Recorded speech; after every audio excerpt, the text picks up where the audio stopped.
అందరికీ నమస్కారం అండి. నా పేరు సత్యవేణి. నేను స్వర్ణభారతి స్కూల్లో వర్క్ చేస్తాను. మా ప్రిన్సిపల్ మేడం గవ్య సిద్ధి చేశారు. అయితే అప్పట్లో మా బాబుకి 5 years ఉన్నప్పుడు వాడికి బాగా ఆస్తమా ఉండేది. వాడు చాలా ప్రాబ్లం ఫేస్ చేసేటోడు.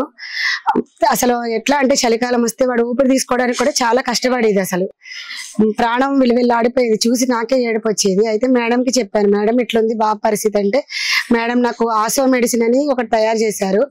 అది ఇచ్చి కొన్ని రెమెడీస్ ఆవు పంచకంతో ఆవిరి పట్టించమని, ఆసో రెగ్యులర్ గా యూజ్ చేయమని చెప్పారు. ఆ తర్వాత 2 years ఈ చలికాలం కూడా బాబు చాలా హెల్తీగా ఉన్నాడు. ఎటువంటి ప్రాబ్లం రాలేదు.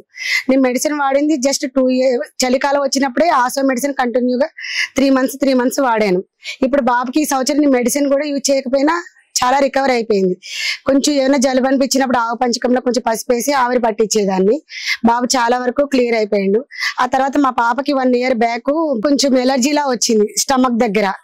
అయితే మేడంతో చెప్పాం, బయట మెడిసిన్ ఎంత వాడినా కూడా తగ్గకపోతే మేడం మన ఆవు పంచకంతో తయారు చేసిన మెడిసిన్ ఉందమ్మా, అది యూజ్ చేస్తే మంచిది. దాంతో తయారు చేసింది కూడా మనం పైన పూతలా పూస్తే చాలా వరకు చర్మ వ్యాధులు తగ్గుతాయంటే నేను అట్లనే మేడం ఎట్లా చెప్పారో అట్లనే వాడాను. అది కూడా మనకి ఇంప్రూవ్ వచ్చింది. తర్వాత మా పాపకి అనుకోకుండా ఒకసారి థైరాయిడ్ వచ్చిందని నాకు తెలియదు. మేడమే పాపతో ఇక్కడే చదువుకుంటుంది స్వర్ణభారతి స్కూల్లో. పాపని చూసి మేడం పాపకి థైరాయిడ్ వచ్చినట్టుందమ్మా నువ్వు గమనించావా అంటే నేను గమనించలేదు మేడం అంటే, నువ్వు ఇప్పుడైతే టెస్ట్ ఏది చేయించకు, ముందైతే నేను చెప్పిన మెడిసిన్ వాడమని చెప్పారు. అట్లా పునర్నవ రోజు వాడమని, ఎర్లీ మార్నింగ్ వాడమంటే పాప కూడా కంటిన్యూగా అట్లనే వాడింది. తర్వాత టెస్ట్ చేపిస్తే పాయింట్స్ తగ్గినాయి అమ్మా, నువ్వైతే ముందు ఎక్కువగానే ఉంది, ఇప్పుడైతే పాయింట్స్ తగ్గినాయి అని చెప్పారు. నాకు చాలా హ్యాపీ అనిపించింది. పాప ఇప్పుడు కూడా అది మెడిసిన్ కంటిన్యూ చేస్తుంది. టెస్ట్ చేస్తే థైరాయిడ్ అన్నది లేదు, లెవెల్స్ అయితే తగ్గిపోయినవి. తర్వాత నాకు వచ్చి గ్యాస్ట్రిక్ ప్రాబ్లం ఉండేది సార్. ఎట్లా అంటే ఇంకా గుండె నొప్పి వస్తే ఇంకా వెలువెల్లాడేదాన్ని అనమాట. ఇంకా నాకు ఎట్లా అంటే ఇంకా ఆ టైంకి నేను స్కూల్లో ఉన్నా ఎక్కడున్నా కూడా చాలా భయపడుతూ ఉండేదాన్ని.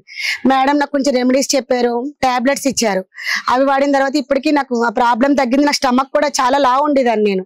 దాంతో కూడా నేను వెయిట్ లాస్ అయ్యాను కూడా. ఇప్పుడు చాలా హ్యాపీగా హెల్దీగా ఫ్రీగా నా వర్క్ నేను చేసుకోగలుగుతున్నాను. ఇంత మంచి వైద్యం అందించిన మా హెచ్ఎం మేడం గారికి, ఆవులకి నేను ధన్యవాదాలు తెలుపు చేసుకుంటున్నాను. జై గోమాత.